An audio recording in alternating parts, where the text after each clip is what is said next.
Les voix, les voix, les voix. Les voix de la mobilité. Le podcast de Keolis.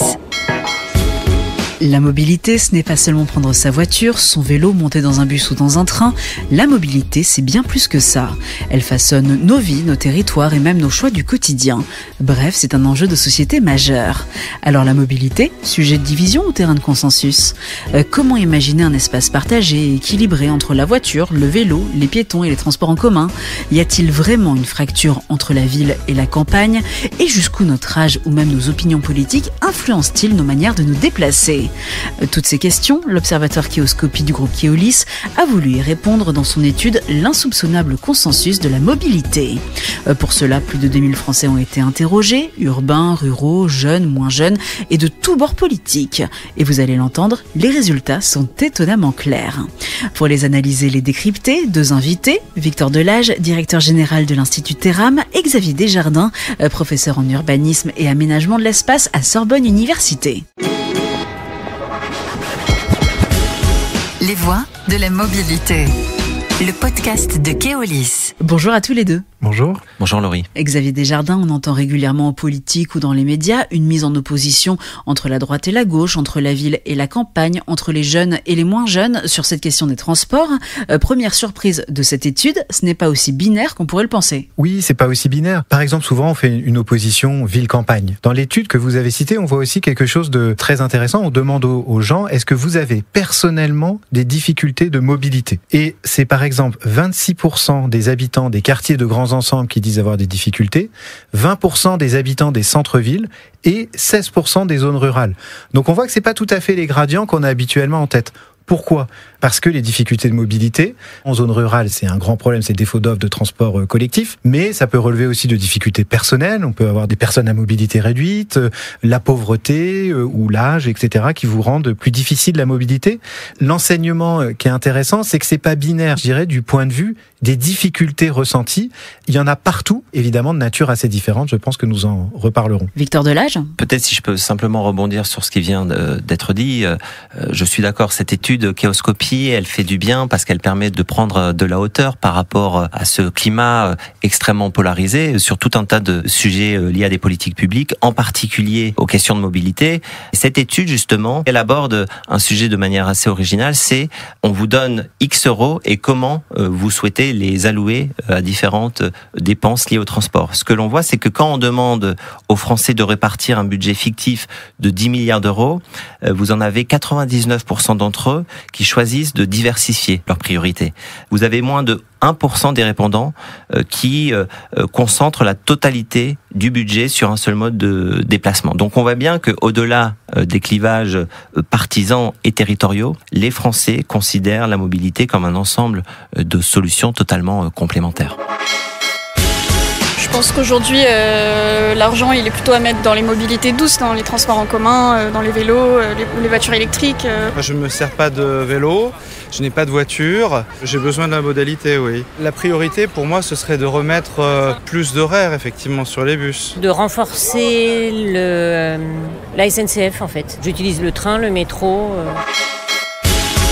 Cette étude démontre une absence de radicalité dans la vision des mobilités. Il y a encore du travail à faire pour construire cet assemblage rural-urbain, pour construire ces solutions. Xavier Desjardins ? Il y a la question de l'oubli des territoires ruraux qui est aussi beaucoup agité dans les débats. Là, il y a quelque chose qui est assez paradoxal, c'est qu'en fait, l'offre en milieu rural évolue, se reconfigure. Il y a certains espaces dans lesquels effectivement il y a une diminution de l'offre, mais globalement, en fait, depuis une dizaine d'années, au contraire, dans beaucoup d'endroits, il y a un accroissement de l'offre en transport public en milieu rural, notamment le milieu rural qui est à proximité des villes petites et moyennes. Épinal, petite ville des Vosges, au cœur d'une grande intercommunalité de 78 communes avec 110 000 habitants, eh bien, depuis 10 ans, l'offre ferroviaire a été augmentée. Les prix de cette offre ferroviaire ont considérablement diminué pour les habitants, puisqu'aujourd'hui, c'est le prix d'un ticket d'autobus pour monter dans le train à l'intérieur de cette communauté d'agglomération. C'est 600 vélos en libre service dans un milieu rural et montagnard, ce qui montre bien qu'il y a une demande pour ce type de mobilité au-delà des centres des grandes métropoles. Et puis, c'est aussi du développement de transport à la demande pour les personnes à mobilité réduite. Mais d'un autre côté, effectivement, on entend une forme d'insatisfaction face à cette offre. Comment l'expliquer ? Les attentes s'accroissent beaucoup plus vite que l'offre et que celle que peut produire l'action publique. Il y a une disjonction, d'une certaine manière, on pourrait dire, entre le degré de satisfaction que peuvent exprimer les gens et les efforts réels qui sont faits pour demander une offre plus importante aux opérateurs de transport. Victor Delage ? Oui, je rejoins ce que dit Xavier. Il faut toujours distinguer en fait la perception par rapport à la réalité de terrain. Néanmoins, ce que l'on voit dans cette étude que nous avons publiée entre l'Institut Teram et Rura, avec un focus vraiment sur les jeunes, c'est que vous avez 53% des jeunes que nous avons interrogés qui estiment être mal desservis en bus, et ce chiffre grimpe à 64% dès lors qu'on s'intéresse au train. Quand on compare avec leurs homologues urbains, on voit des différences significatives, puisque c'est 14% pour les urbains qui estiment avoir pas assez de bus et 24% pour le train. Par ailleurs, on sait qu'il y a une extrême dépendance à la voiture dans ces territoires, parce que c'est vrai que l'offre a augmenté, la nécessité kilométrique s'est aussi accrue ces dernières décennies. On voit qu'il y a un dysfonctionnement assez important. Je prendrai juste un dernier chiffre. Il y a un siècle, un Français, en moyenne, il faisait 4 km dans une journée. Aujourd'hui, il en fait entre 40 et 50. Donc, les attentes, effectivement, sont plus importantes, mais c'est aussi dû à la nécessité de bouger plus. Il faut aujourd'hui raisonner à l'échelle d'un bassin de vie et non à l'échelle communale. Victor Delage, vous parlez de l'ultra-dépendance à la voiture, et notamment chez les jeunes. On voit dans l'étude que vous avez publiée avec l'Institut Teram qu'il y a une corrélation entre cette dépendance et les intentions de vote de ces jeunes ruraux. Comment expliquer ça ? Alors, dans cette étude, vous avez 7 jeunes sur 10 qui disent être dépendants quotidiennement à la voiture. Et ce que l'on voit, c'est que ces jeunes, en moyenne, ils font plus de 2h30 de transport, ce qui est gigantesque. C'est plus de 45 minutes par rapport à leurs homologues urbains. Quand on regarde le premier tour de l'élection présidentielle de 2022, ce que l'on observe, c'est que vous avez 40% des jeunes ruraux qui ont voté pour le Rassemblement national, pour Marine Le Pen. Bien sûr que ces questions de mobilité sont étroitement liées à ce vote, même si on n'est pas sur un effet de causalité, mais vraiment sur une question de corrélation. Il y a plein d'autres facteurs qui rentrent en compte. Ce qui est intéressant avec la mobilité, quand on parle de mobilité géographique, il y a aussi toute la mobilité sociale derrière qui suit. Et vous avez beaucoup de jeunes, en fait, qui vivent dans des territoires peu denses ou très peu denses, qui ont le sentiment, à tort ou à raison d'ailleurs, comme ça a été rappelé par Xavier, d'être un peu déclassés, oubliés, de jouer en seconde division par rapport à d'autres jeunes qui, eux, vivent dans des endroits plus urbanisés. Xavier Desjardins ? Dans les zones peu denses, campagne ou périurbains éloignés des villes, il y a du transport public, mais fondamentalement, dans ces espaces, on dépend de la voiture. Ça explique en fait une très très grande sensibilité des ménages à cet élément-là. Donc certains qui veulent, je dirais, plaire à cet électorat, pensent pouvoir soulager les difficultés des gens uniquement en faisant ce constat de l'attachement à la voiture comme support d'un mode de vie. On va avoir des problèmes de manque de dessertes pour des villes qui sont plus petites et moins rentables. Rendre accessible d'autres moyens de transport que la voiture thermique à des populations pour lesquelles c'est le moins accessible. A contrario, ce qu'on voit dans cette étude, c'est que plus on vieillit, plus on privilégie les transports en commun, Victor Delage. Oui, les chiffres de l'étude Chaoscopie montrent en effet qu'il y a l'âge qui joue un rôle déterminant. Vous avez les 18-24 ans qui consacrent 29% de leur budget au carburant et seulement 18% au développement des transports publics. Quand on regarde pour les aînés, ceux qui ont plus de 60 ans, eux ne mettent que 21% sur le carburant, mais 28% sur les transports publics. Tout cela s'explique par plusieurs facteurs. Vous avez les plus jeunes qui sont en phase d'insertion professionnelle ou qui doivent se rendre sur leur lieu d'études. Donc, effectivement, surtout sur certaines typologies de territoires, ils sont amenés à plus se déplacer en voiture, alors que en vieillissant, on recherche peut-être davantage de confort, de sécurité, et les transports collectifs deviennent une solution plus attractive. Xavier Desjardins ? Quand on regarde les âges aussi, ce qui est très intéressant à voir, c'est que sur les limitations de la place de l'automobile dans les centres urbains, les jeunes, ils sont beaucoup moins opposés que les personnes âgées. Disons qu'ils ont un grand besoin d'automobile, ce qui fait qu'ils sont demandeurs d'aide pour pouvoir circuler de manière moins onéreuse. mais par ailleurs, ils ont moins que leurs aînés une forme d'attachement symbolique à la voiture et semblent beaucoup plus compréhensifs, voire favorables à des politiques qui réduisent la place de la voiture là où c'est possible et là où ça a du sens, notamment pour la qualité de l'air, pour la qualité de l'espace public et plus globalement pour l'environnement. Xavier, là on approche à grands pas des élections municipales, ce sera en mars 2026. Cette question des transports est évidemment un enjeu pour ces élections. Oui, ça va être un enjeu extrêmement important. Une grande question qui va se poser, c'est les limitations d'accès à la voiture au centre-ville.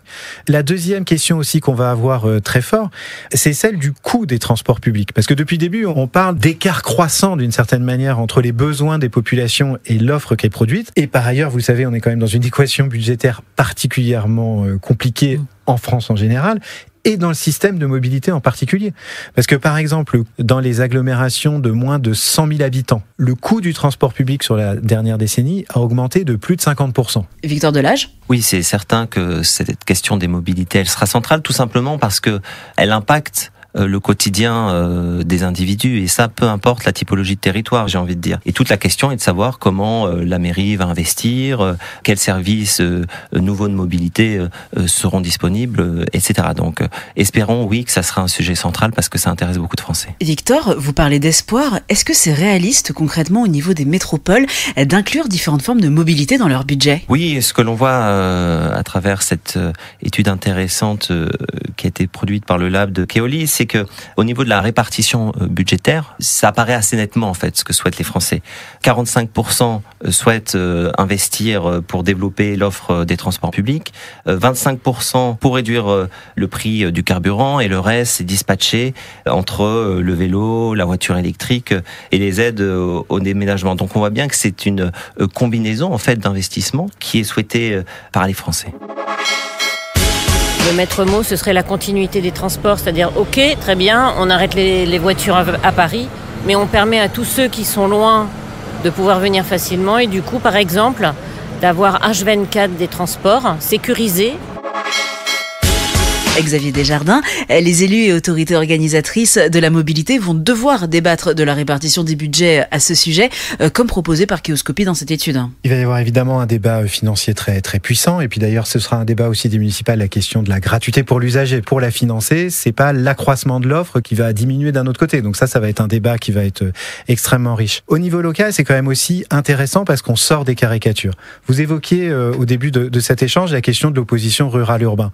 Dans les territoires, ça se pose pas de la même manière, parce que par exemple, quand vous investissez à Rennes pour une nouvelle ligne de métro, qu'est-ce qui a permis cette nouvelle ligne de métro ?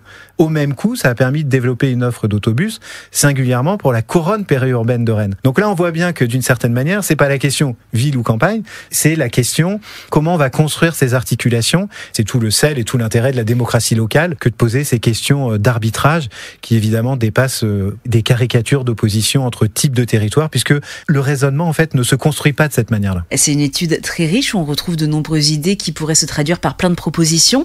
Selon vous, Victor Delage, les métropoles devraient s'en inspirer ? Oui, alors je pense que l'intérêt de cette étude, c'est que justement dans la perspective des élections municipales, elle offre une véritable boussole aux élus puisqu'elle leur fournit un cadre chiffré des priorités citoyennes. C'est une approche qui est originale, qui vient compléter d'autres travaux sur les enjeux de mobilité, surtout comment on fait dans cette situation assez compliquée d'un point de vue financier. Dans cette étude, il y a beaucoup de surprises. Et il y en a une qu'on n'a pas évoquée, c'est que 10% des sommes sont allouées, dans le sondage, à l'aide au déménagement.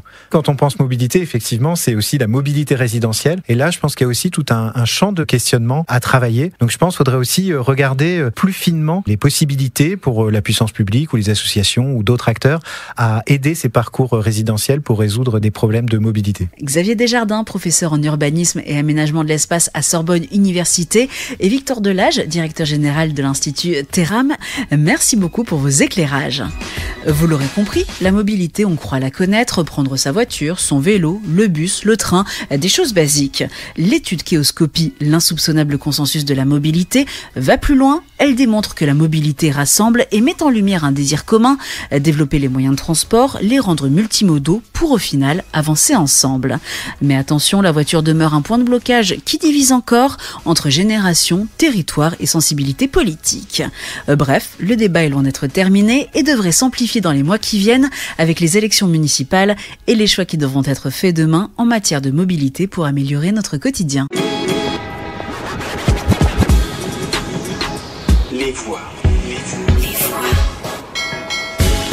Les voix de la mobilité. Le podcast de Keolis.